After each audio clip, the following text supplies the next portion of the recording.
El 25 de enero se celebra la conversión de San Pablo.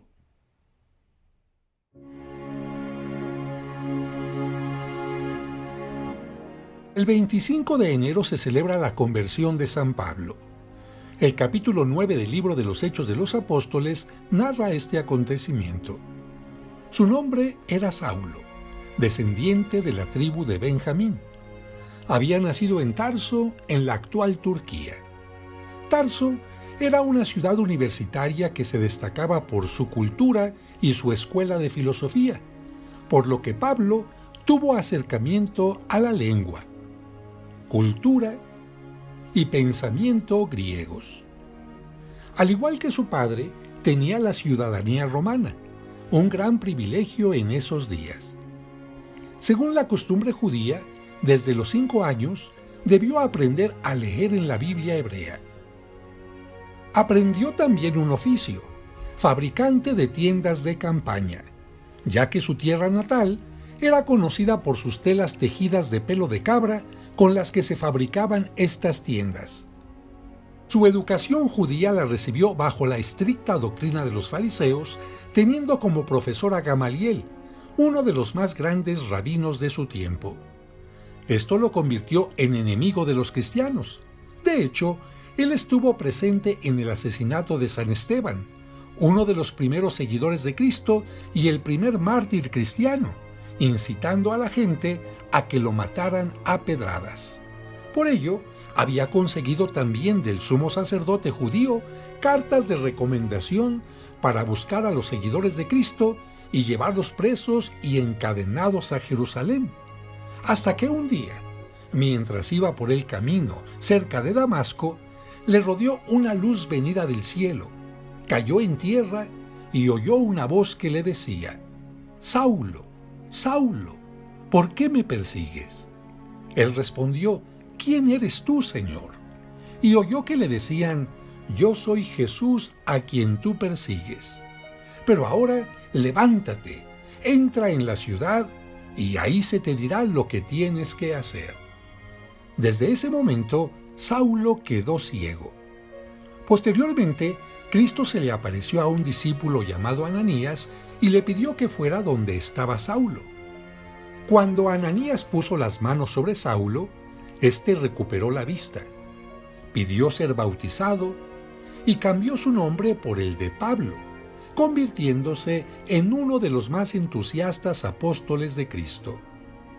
En su carta a los Gálatas dice: «Cuando aquel que me llamó por su gracia me envió a que lo anunciara entre los que no conocían la verdadera religión, me fui a Arabia. Luego volví a Damasco y después de 3 años subí a Jerusalén para conocer a Pedro y a Santiago. Las iglesias de Judea no me conocían, pero decían: el que antes nos perseguía, ahora anuncia la buena noticia». San Pablo escribió 14 cartas en las que resume todo lo que la Iglesia enseña sobre la fe y la moral. La parte dogmática se refiere a las verdades de la fe y la moral a las reglas de buenas costumbres. La más extensa y doctrinal es la que escribió a los romanos. La más corta, la de Filemón.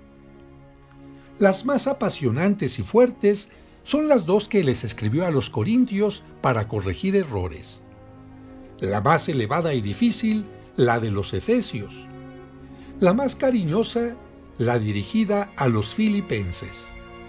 Las últimas cartas las escribió desde la cárcel y están dirigidas a Timoteo y Tito.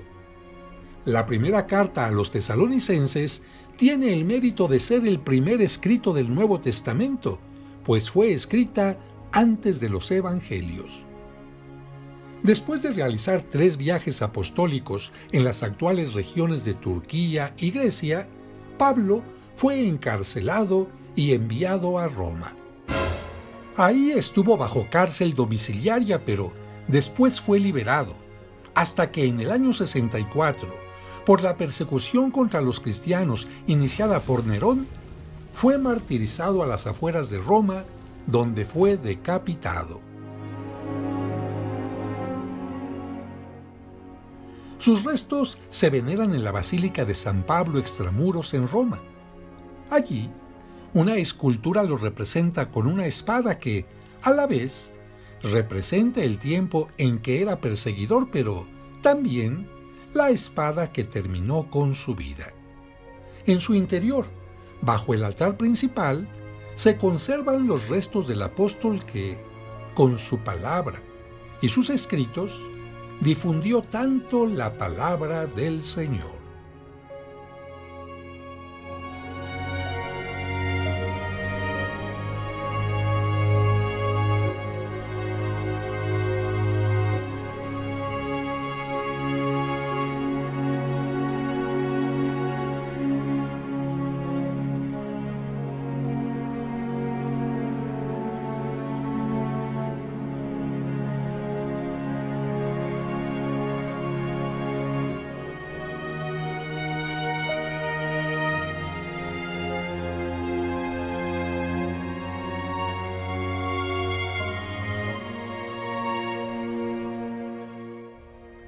San Pablo ruega por nosotros.